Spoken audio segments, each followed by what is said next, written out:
ख्याल रखे और मैं उसे जल्द ही अपने पास बुलाऊं। उसके इन लफ्जों ने मुझे थोड़ी राहत दी। मैं एक नई जिंदगी की उम्मीद से भर उठी थी।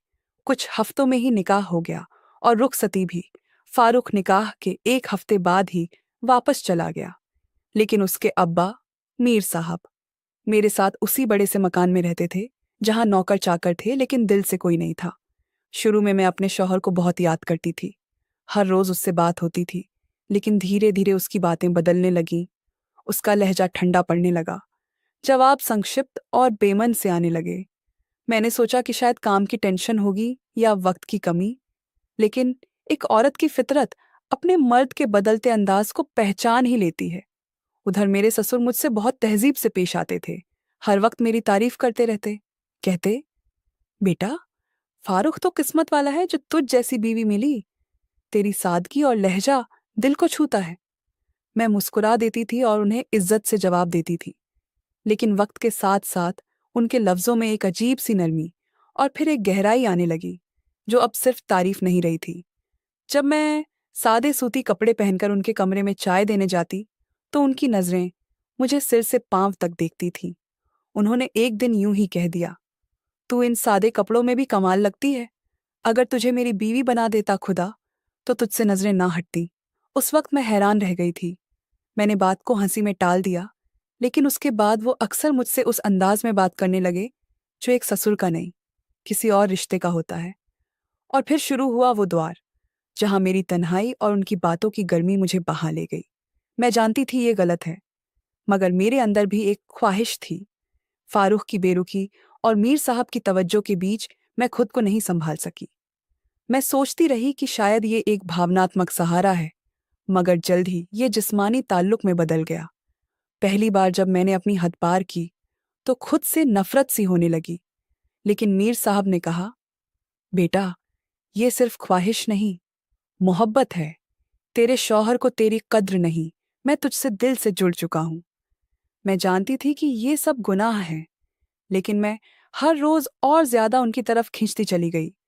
दिन रात उनकी बातें, उनका स्पर्श, उनका साया मेरे साथ रहने लगा। यहां तक कि नौकरों को भी अब समझ आने लगा था कि हम में कोई रिश्ता है। लेकिन मुझे इसकी परवाह नहीं थी। मुझे सिर्फ उस सुकून की तलाश थी जो मैंने कभी अपने शौहर के साथ महसूस नहीं किया था। फिर एक दिन मैंने फारूक से साफ साफ पूछा, कब ले जाओगे मुझे अपने पास? तो उसने कहा, तुम्हें जाने की क्या जल्दी है? अब्बा है ना तुम्हारे पास? वो जवाब नहीं, बल्कि एक खुला इशारा था, और मेरी आत्मा चिल्ला पड़ी कि मैं सिर्फ एक औजार थी, एक जरिया। शायद फारूक ने शादी सिर्फ इसलिए की थी ताकि उसके बूढ़े बाप को अकेलापन ना सताए। मेरी मौजूदगी एक इंसान की नहीं, एक जरूरत की थी। उस दिन के बाद मैं पूरी तरह टूट चुकी थी, लेकिन मीर साहब मुझे और गहराई में खींचते जा रहे थे। वो मुझसे अब मोहब्बत की बात नहीं करते थे, सिर्फ जिस्म की बात करते थे। मेरी मासूमियत खत्म हो चुकी थी। और जब एक दिन मैंने सुना कि फारूक पहले से शादीशुदा है और उसकी बीवी और बच्चे सऊदी में रहते हैं, तो मेरी आंखों से जैसे खून बहने लगा। मैं पूरी तरह से धोखे में जी रही थी। अब मीर साहब ही मेरी पूरी दुनिया बन चुके थे, और मैं अपने अंदर से एक पत्नी नहीं, सिर्फ एक औरत रह गई थी, जिसकी कोई इज्जत नहीं थी, कोई मकसद नहीं था। बस एक इंतजार था कि कभी तो कोई मुझे सच में अपनाएगा। लेकिन यहाँ तो हर कोई अपने मतलब के लिए मुझे छू रहा था, और मेरा वजूद अब बिखर चुका था। उस रात जब मैंने अपने कमरे की खिड़की से बाहर देखा, तो पूरा मोहल्ला नींद में डूबा था, लेकिन मेरी आंखों में नींद नहीं, एक अजीब सा बोझ था जो दिल से उतरने का नाम नहीं ले रहा था। मैं बहुत देर तक अपनी शादी, अपने रिश्ते और अपने ससुर की बातों को लेकर सोचती रही। जिस घर में मुझे बहू बनाकर लाया गया था, वही घर अब मुझे तन्हा और पराया सा लगने लगा था। मीर साहब के साथ मेरे जो ताल्लुकात बन चुके थे, वो किसी भी हाल में जायज़ नहीं कहे जा सकते थे, लेकिन मुझे अब फर्क नहीं पड़ता था, क्योंकि जिस इंसान से मैंने मोहब्बत की उम्मीद की थी, उसने मुझे सिर्फ एक जिम्मेदारी समझा और अपने बाप के हवाले कर दिया। मुझे याद है, जब फारूक से मेरी पहली बार फ़ोन पर बात हुई थी, तो उसकी आवाज़ में जो अपनापन था, वो मेरे दिल को छू गया था। तब मुझे लगा था कि शायद यही वो इंसान है जो मेरी अधूरी ख्वाहिशें पूरी करेगा। लेकिन जैसे जैसे वक़्त बीतता गया, उसने खुद को मुझसे दूर कर लिया। कभी किसी औरत के नाम से मोबाइल पर कॉल आता, तो वो झट से फ़ोन काट देता। कभी व्हाट्सएप पर देर रात तक ऑनलाइन रहता और मेरे मैसेज का जवाब नहीं देता। मैं सब समझती थी, लेकिन खुद को तसल्ली देती रही कि शायद मैं ही गलत सोच रही हूँ। शायद वह बहुत व्यस्त है। मगर हकीकत तब खुली जब एक दिन मैंने उसके बाप, मीर साहब, के कमरे के बाहर से गुजरते हुए उनकी और फारूक की बात सुनी। वो स्पीकर पर बात कर रहे थे और मुझे नहीं पता था कि मेरी किस्मत उसी वक्त मेरी सांसों में जहर घोलने वाली है। फारूक हंसकर कह रहा था, अब्बू, आपने तो मेरे निकाह का पूरा फायदा उठा लिया। अब क्या ख्याल है? और कोई लड़की चाहिए क्या? और मीर साहब उसी हंसी में जवाब दे रहे थे, बेटा, अब उम्र नहीं रही, वरना रुखसाना जैसी औरत तो हर मर्द का ख्वाब होती है। और फिर दोनों जोर जोर से हंस पड़े। मेरी आंखों में अंधेरा छा गया। मैं उस दिन खुद से नफरत करने लगी। मैं अपने ही कमरे में जाकर घंटों रोती रही। खुद को आईने में देखकर थूकने का मन करता था। मैंने सोच लिया था कि अब और नहीं, इस घर से निकल जाना चाहिए। लेकिन कहाँ जाती? मायके में अब्बू बीमार रहते थे। अम्मी की उम्र सेवा करते बीत चुकी थी और बहनें अपने अपने घरों में उलझी थीं। मुझे डर था कि अगर मैं ये सब किसी को बता दूंगी तो शायद कोई मेरा चेहरा तक न देखे।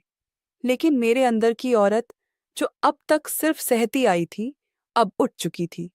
एक सुबह मैं बिना कुछ कहे बस एक चिट्ठी मीर साहब के तकिए के नीचे रखकर निकल गई। उस चिट्ठी में सिर्फ इतना लिखा था, आप दोनों बाप बेटे ने जो खेल खेला, उसमें एक औरत की आत्मा को कुचला है। लेकिन अब मैं आपकी कठपुतली नहीं बनूंगी। खुदा ही मेरा फैसला करेगा। जब मैं अपने मायके पहुंची तो अम्मी मुझे देखकर चौंक गईं। मेरी हालत खराब थी। आंखें सूजी हुई, होंठ सूखे हुए और पैर कांपते हुए। अम्मी ने कुछ पूछना चाहा तो मैं बस फूट फूट कर रो पड़ी। मैंने बस इतना कहा कि अब मैं उस घर में नहीं लौटूंगी। मुझसे बहुत बड़ी गलती हो गई। मैंने उन्हें पूरा सच नहीं बताया। सिर्फ इतना कहा कि ससुर की नीयत ठीक नहीं है। और वो बात सुनकर अम्मी सन्न रह गईं। फिर उन्होंने अब्बू से बात की। अब्बू ने मेरा हाथ पकड़कर कहा, बेटा, इंसान गलती करता है, मगर अगर वक्त रहते संभल जाए तो वही उसकी सबसे बड़ी जीत होती है।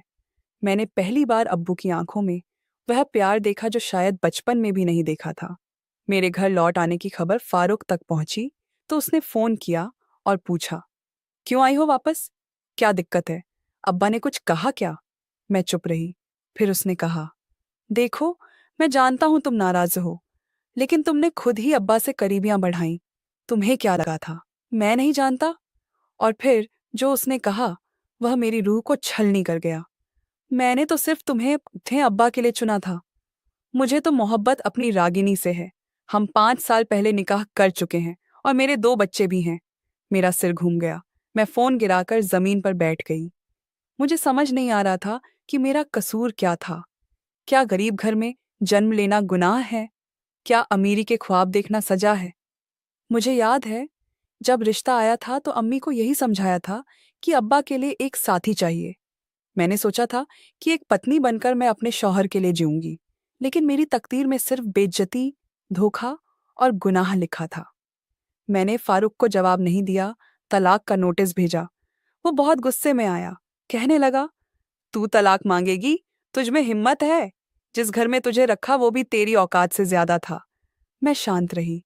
मुझे अब किसी बहस की जरूरत नहीं थी। मैंने खुद को एक कमरे में बंद कर लिया। कई हफ्तों तक कोई किताब नहीं पढ़ी, कोई खाना नहीं खाया, बस खुद से सवाल करती रही, क्या सच में मुझसे गुनाह हुआ? लेकिन जब मेरी मासूम भतीजी मेरे पास आई और बोली, फूफी, आप बहुत अच्छी हो, किसी को मत छोड़ो आपको रुलाने के लिए, तो मेरी आंखों से आंसू निकल पड़े। एक बच्चे की मासूम बातों ने मुझे फिर से जीना सिखा दिया। मैंने तय किया कि अब आगे की जिंदगी सिर्फ खुद के लिए जीऊंगी। मैंने एक वकील से सलाह ली और तलाक का पूरा केस दाखिल किया। फारूक की तरफ से कोई प्रतिरोध नहीं हुआ। उसने खुद कोर्ट में कहा कि मुझे इस औरत से कोई उम्मीद नहीं है। तलाक हो गया। समाज ने बातें बनाई, लोगों ने ताने दिए, लेकिन मेरे अब्बू ने मेरा साथ नहीं छोड़ा। मेरी अम्मी ने कहा, जो हुआ वो गलत था, मगर तुझ में हिम्मत है, तू अपने लिए खड़ी हो सकी। अब मैं एक स्कूल में पढ़ाती हूँ। गरीब बच्चियों को जो मुझ जैसी मजबूरी में होती हैं, उन्हें सिखाती हूँ कि रिश्तों से ज्यादा जरूरी है आत्मसम्मान। अगर तुम खुद को नहीं समझोगे तो दुनिया तुम्हें सिर्फ इस्तेमाल करेगी। आज भी जब रात को सोती हूँ तो मीर साहब का चेहरा याद आता है। फारूक की आवाज़ कानों में गूंजती है, लेकिन मैं खुद से कहती हूँ, सबा, तू अब गुलाम नहीं है, तू अब किसी की चीज़ नहीं, तू सिर्फ खुद की है। और यही सोचकर मैं फिर एक नई सुबह का इंतज़ार करती हूँ। अब जब मैं सुबह स्कूल जाती हूँ और बच्चों के मासूम चेहरे देखती हूँ, तो खुद को किसी नई जिंदगी की शुरुआत करते हुए महसूस करती हूँ। मेरी पहचान अब किसी की बहू या पत्नी नहीं, बल्कि एक स्वतंत्र और शिक्षित औरत की है, जो अपनी शर्तों पर जीती है। मगर हर दिन उस पुराने जख्म की कोई न कोई परत फिर से खुल जाती है। कभी किसी बच्ची के सवाल से, कभी किसी अभिभावक की आंखों में उस पुराने डर को देखकर जो मैं खुद भी झेल चुकी हूँ। एक दिन एक बच्ची जिसका नाम यामिनी था, उसने मुझसे पूछा, मैम, अगर कोई पापा मेरी मम्मी को रोज मारते हैं तो मम्मी कुछ क्यों नहीं कहती? उस सवाल ने मेरी रीढ़ की हड्डी में कंपी भर दी। मुझे उस वक्त अपने अतीत की हर छोटी बड़ी चोट याद आने लगी।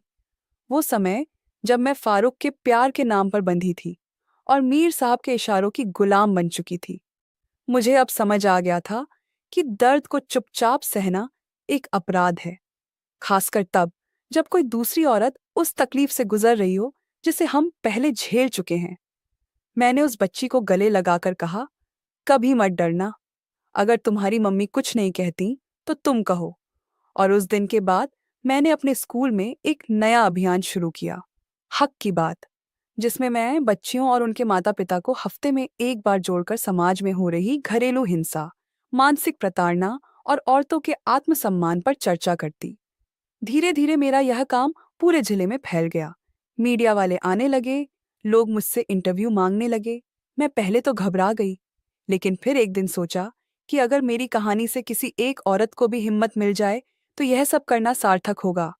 मैंने सब कुछ खुलेआम कहा, अपने तलाक की वजह, मीर साहब की नीच हरकतें, फारूक की साजिश और उस समाज की चुप्पी जो सब कुछ जानकर भी औरत को दोष देता है। पहले तो लोग हैरान हुए, कुछ ने गालियां दी, लेकिन कुछ ने हिम्मत दिखाई, और वो औरतें जो सालों से चुप थीं, अब अपनी आवाज बुलंद करने लगीं। मेरे पास रोज दर्जनों खत आते। कोई कहता, आपने मेरी आंखें खोल दी। कोई लिखता, आपके कारण मैंने तलाक लिया और अब चैन से जी रही हूं। ये सब पढ़कर मेरा दिल संतोष से भर जाता। लेकिन मेरी जिंदगी की कहानी यहाँ खत्म नहीं हुई। एक दिन जब मैं स्कूल से लौट रही थी, तो रास्ते में मुझसे एक अजनबी टकराया। वो बेहद शांत और गंभीर था। उसने माफी मांगी और कहा, आप सबा है ना? मैंने चौंक कर पूछा, आप मुझे कैसे जानते हैं? उसने कहा, मैं उस केस में वकील था जो आपने फारूक पर डाला था। मुझे याद आया वो वही वकील था जो कोर्ट में फारूक की तरफ से खड़ा था। पहले तो मुझे गुस्सा आया, लेकिन फिर उसने कहा, उस दिन कोर्ट में आपके बयान ने मेरी सोच बदल दी। मैंने उसी दिन से ऐसे किसी भी केस को नहीं लिया जिसमें औरत को नीचा दिखाया जाता हो। उसकी आंखों में सच्चाई थी। उसने मुझसे कहा, मैं आपके काम में शामिल होना चाहता हूँ, अगर आप इजाजत दें। मैंने कुछ नहीं कहा, बस मुस्कुरा दी। उस दिन के बाद वह अक्सर मेरे कार्यक्रमों में आने लगा। उसका नाम हाशिम था। बहुत शांत, समझदार और गहराई से सोचने वाला इंसान। कई बार जब मैं भावुक हो जाती, तो वो चुपचाप मेरी आंखों में देखकर कहता, सबा, तुमने हार नहीं मानी, तुम एक मिसाल हो। और मैं चौंक जाती, क्योंकि इतने सालों में किसी ने मुझे इस नज़र से नहीं देखा था। लेकिन मैं अब किसी भी रिश्ते से डरती थी। मोहब्बत, शादी, मर्द, ये सब शब्द मेरे लिए फिर से किसी कैद से कम नहीं थे। मगर हाशिम ने कभी मुझसे कोई उम्मीद नहीं रखी, बस साथ दिया, बिना किसी शर्त के। एक दिन जब हम एक गांव में घरेलू हिंसा पर सेमिनार कर रहे थे, तो एक बूढ़ी औरत ने आकर मुझे गले से लगा लिया और कहा, बेटी, तुझ जैसी औरतें अब कम हैं, भगवान तुझे सुख दे। उसकी दुआ ने मेरे मन के सारे डर को बहा दिया, और उसी रात मैंने पहली बार अपने अतीत की चिट्ठियों को जलाया, उन सब को जो फारूक की याद दिलाते थे, मीर साहब की गंदी निगाहों की परछाइयों को, और उस समाज की कड़वाहट को जो चुप रहना सिखाता है। मैंने नई डायरी शुरू की। उसमें लिखा, अब जो रिश्ता होगा वही वो मेरी मर्जी से होगा, मेरी इज्जत के साथ।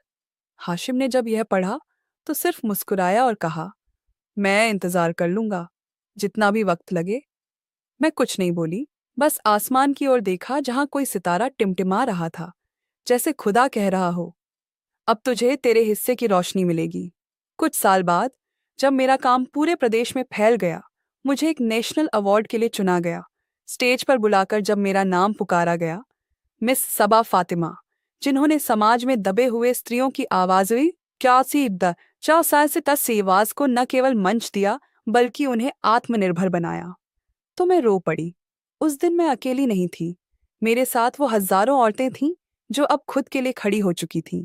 और सबसे पीछे खड़ा हाशिम, जिसने कभी कोई दावा नहीं किया, बस चुपचाप मेरा सहारा बना रहा। अवार्ड लेते हुए मैंने सिर्फ एक लाइन कही, मेरा रिश्ता कभी मेरा था ही नहीं, लेकिन आज जो मेरा है वो किसी मजबूरी का नहीं, मेरी खुद की ताकत का नतीजा है। पूरा हॉल तालियों से गूंज उठा और उस दिन मुझे लगा कि मेरा सफर पूरा हुआ।